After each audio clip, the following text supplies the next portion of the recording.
What's up guys, Dr. Aaron McAnally here with Revival Performance Physical Therapy, and today I'm going to be showing you guys an exercise to gently loosen up that lower back. So a lot of times if you're in a car accident or you pull your back or whatever, you're kind of real guarded and you're like, I don't want to move it. And then that not moving creates lets that swelling even set in and not allow a gentle movement. So with this, you don't want to go into any major pain. Barely put into a little bit of pulling potentially, but if there's any sharp pains or any pains that are just like, ooh, really grabbing you, then just go barely budge into that, but don't go into it very aggressively. So you're gonna be just laying on your back with your knees bent. It's called supine hook lying. So laying on your back just like this with your knees bent, and it's gonna be a posterior pelvic tilt and an anterior pelvic tilt.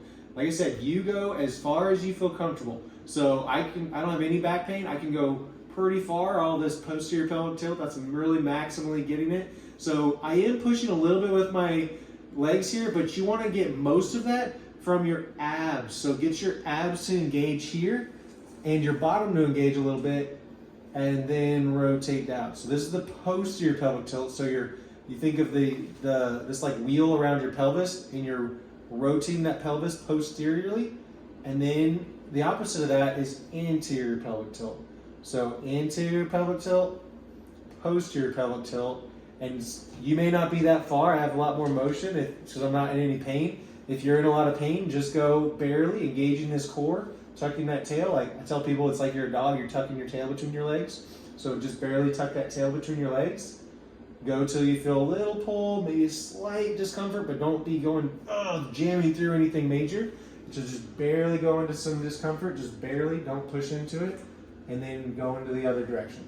So what this is doing is just gently getting your body moving again. Your body was made to move, and movement is medicine. So instead of just taking a bunch of pills or whatever, getting injections, those have their place, but try to get your body to heal itself by just gently getting that motion back, and you knowing like, okay, I'm not injuring this, I'm just gently moving it and kind of getting that blood flow and movement back into that area again. So do the prescribed amount, have fun.